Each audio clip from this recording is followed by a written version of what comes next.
Hello' everyone, কি খবৰ? আশা কৰোঁ সকলো ভালে আছা আৰু তোমালোকৰ পৰীক্ষা সকলোৰে ভালেই গৈছে নিশ্চয়। কেনেকুৱা হ'ল পৰীক্ষা সেইটো তোমালোকে জনাবা। আজিৰ ভিডিঅ'টো তোমালোকৰ কাৰণে লৈ আহিছোঁ কাৰণ এতিয়া যিহেতু ক্লাছ 10ৰ এক্সাম অভাৰ হ'ল। এতিয়া বহুতৰ মনত বহুতো ডাউটছ যে মই কোনটো ষ্ট্ৰীম যাওঁ, কিয়নো ৰিজাল্ট দিয়াৰ পিছতে তোমালোকৰ এডমিশ্যন ষ্টাৰ্ট হৈ যাব, গভমেণ্ট হওক প্ৰাইভেট হওক সকলোতে। তোমালোকৰ এতিয়া বহুতৰে কনফিউজন হৈ আছে যে ছায়েন্স লোৱা নে আৰ্টছ লওঁ নে কমাৰ্চ লওঁ, বা তুমি যিটো ভৱিষ্যতলৈ মানে হ'ব বিচৰা, তোমাৰ কেৰিয়াৰ হিচাপে তুমি ল'ব বিচাৰা, তাৰ কাৰণে কোনটো ষ্ট্ৰীম চুইটেবল হয়।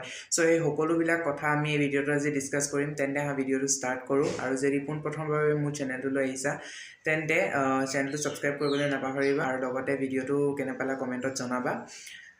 Let's get started the video'. Stream চিলেকশ্যনটো টোটেলি তোমালোকৰ নিজৰ ওপৰত ডিপেণ্ড কৰে যে তোমালোকে কেৰিয়াৰ কোনপিনে নিব বিচাৰা বা তোমাৰ ফিউচাৰ এইম কি, কোনটো লাইনত তুমি যাব বিচাৰা, এই সকলোবিলাক তোমাৰ ওপৰত নিৰ্ভৰ কৰে। আৰু সেইটো হিচাপতে তোমালোকে নিজৰ ষ্ট্ৰীমটো বাচিব পাৰিব লাগিব। কাৰণ বেলেগ এটা ষ্ট্ৰীম যদি লৈ লোৱা তেন্তে তোমাৰ অলপ দিগদাৰো হ'ব। আৰু তুমি যিটো হ'ম বুলি ভাবিছা সেইটোৰ ওপৰত বেছ কৰি যদি তুমি ষ্ট্ৰীমটো লোৱা দেন তোমাৰ কাৰণে সুবিধা হয়, তোমাৰ পঢ়িবলৈ ইণ্টাৰেষ্টটো থাকিব। এতিয়া যদি আমি চাওঁ, 3টা ষ্ট্ৰীম থাকে আমাৰ হাতত মেট্ৰিক পাছ কৰাৰ পিছত: ছায়েন্স, কমাৰ্চ আৰু আৰ্টছ।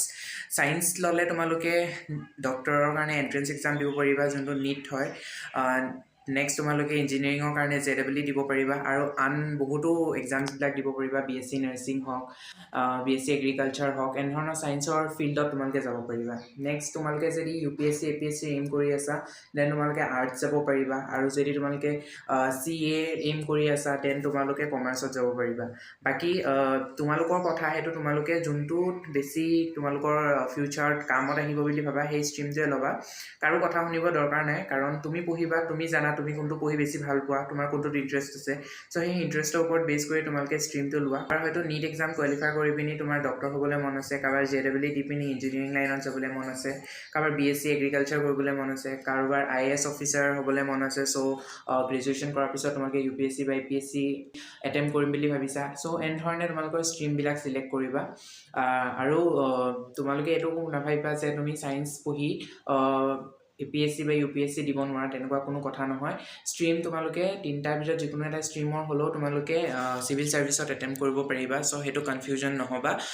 তোমালোকে যোনটো লাইনতে যোৱা, যোনটো ষ্ট্ৰীমেই নোলোৱা কিয়, কিন্তু তোমালোকে চিভিল ছাৰ্ভিচ দিব পাৰিবা আফটাৰ গ্ৰেজুৱেশ্যন। বাকী যদি তোমাৰ আৰ্টছত ছাবজেক্টবিলাক পঢ়ি ভাল লাগে, যেনেধৰণে জিঅ'গ্ৰাফী হৈ গ'ল, পলিটিকেল হৈ গ'ল, ইকনমিক্স হৈ গ'ল, তেন্তে তুমি ডেফিনেটলি আৰ্টছলৈ যোৱা। আৰু যদি তুমি ভাবা যে ফিউচাৰলৈ মই এনেবিলাক ছাবজেক্টৰ ওপৰতে কাম কৰিম বা এনেকুৱা ছাবজেক্টে পাৰ্চিউ কৰিম, তেন্তে তোমালোকে আৰ্টছ লোৱা। বাকী তোমাৰ যদি ছায়েন্সৰ ফিল্ডত ইণ্টাৰেষ্ট আছে দেন তোমালোকে ছায়েন্স ষ্ট্ৰীমটো চিলেক্ট কৰা। বাকী কমাৰ্চৰ ছাবজেক্ট যেনেকৈ একাউণ্টেঞ্চি, বিজনেছ ষ্টাডিজ, এনেকুৱা ধৰণৰ যে তোমালোকৰ ইণ্টাৰেষ্ট বা অকণমান ভাল পোৱা পঢ়ি পিনি, দেন অভিয়াছলি তোমালোকে কমাৰ্চ ষ্ট্ৰীমত যোৱা।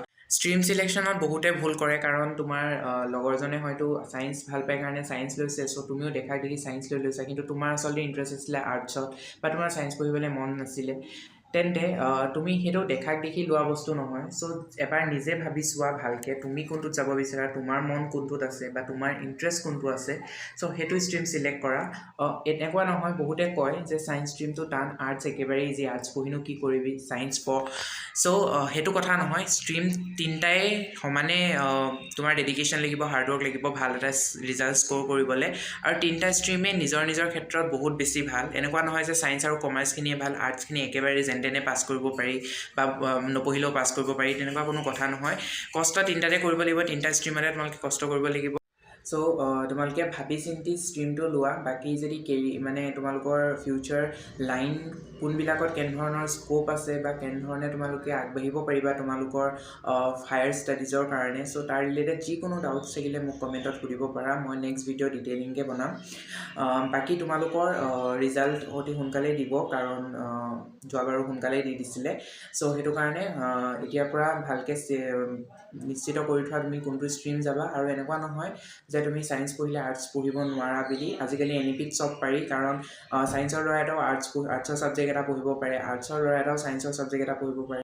বাকী যদি তোমালোকে একো আইডিয়া পোৱা নাই তেন পেৰেণ্টছৰ লগত এবাৰ ডিছকাছ কৰা যদি তোমাৰ একো ভাবি পোৱা নাই যে মই কোনটো ষ্ট্ৰীম যাওঁ তেন তেওঁলোকৰ পৰা এটা এডভাইচ লৈ লোৱা বাকী তোমালোকৰ ভিউজবিলাক মোক কমেণ্টত জনাবা চ' মই চাম আৰু নেক্সট ভিডিঅ' তাৰে ওপৰতে বনাম বাকী যিকোনো ধৰণৰ ভিডিঅ'জ কাৰণে তোমালোকে কমেণ্ট কৰিবা মই তাৰ ৰিলেটেড ভিডিঅ' জল্দি জল্দি কমেণ্ট কৰা আৰু যদি নতুনকৈ আহিছা তেন্তে ছাবস্ক্ৰাইব কৰিবলৈ নাপাহৰিবা চেনেলটো আজিলৈ আহোঁ আকৌ লগ পাম ধন্যবাদ